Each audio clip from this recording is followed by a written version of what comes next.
Welcome back into the Rowdy Studio. I'm Stephen Levine. Tom Vandervoort sitting next to me. Mark Martin. The dude is old, but defies conventional wisdom because he doesn't seem to have lost a step. It's not like his eye-hand coordination is suffering or his depth perception is suffering. He's still tearing it up. Well, even if those things are suffering, he still has the ability to get it done with a race car. And it's funny because people think about Mark Martin as sort of a passive, really, in a way. And he's not.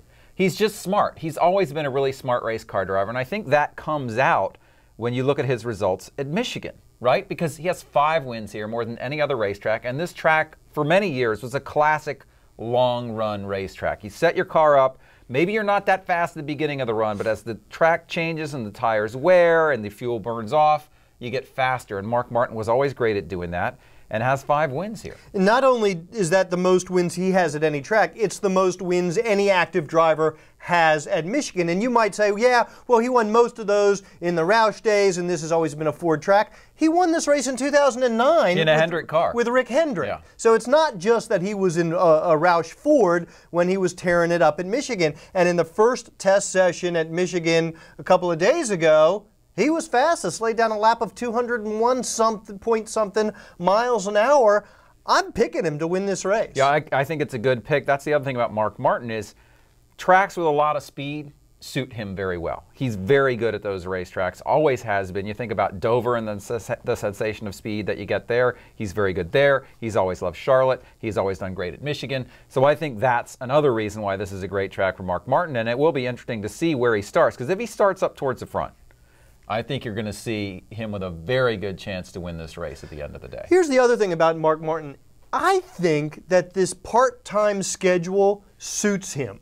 If you look at the past 5 years and you look at average finish, his best average finish and his third best average finish were in his part-time seasons. Now, I know with a part-time schedule and less events, that can improve your average, but it could also hurt your average. Sure. In the same way. Yeah. So I kind of think that at this stage in his career, he actually benefits from this part-time type of schedule. If you take out Talladega out of his schedule, he doesn't mind that at all. He doesn't like racing there, and he's had a lot of wrecks and problems there. So that's going to help his average finish. And the other thing is it lets him be aggressive. Again, I say, people think of Mark Martin as because he will let you buy if you're faster earlier in the race. And because he won't bump and run. And because he won't bump and run, he's got that old school mentality about that kind of thing. They think he's somehow passive, and it's just not true. I can't emphasize that enough, that he's a very, very tenacious driver. And guys who've raced against him, our good buddy Rick Mast said, look, when it's coming down to the end, you will not find a driver as aggressive and tenacious as Mark Martin. You won't find anyone who is more aggressive than Mark Martin. And if it comes to pass that he is battling Joey Logano for the win at Michigan, which I don't think is going to happen, rest assured that Mark Martin now will bump Joey Logano out of the way. If you can do it at 2 whatever. Well, that's true. Good point. I mean, good point. You know, that's the other thing when you get to this race is how important is track position going to be, and does that play into Mark Martin's I think it's going to be very important because you're basically going to have one groove. Even if the groove starts to widen out after the ARCA race and the nationwide race, you're still basically going to have one groove. So I think that track position, qualifying position is going to be very important at this race. Yeah, I think so too. And I also think that, you know, for Mark Martin, as I say, I think the fact that the groove was so wide and you could manage your race car and manage the race played to his strength.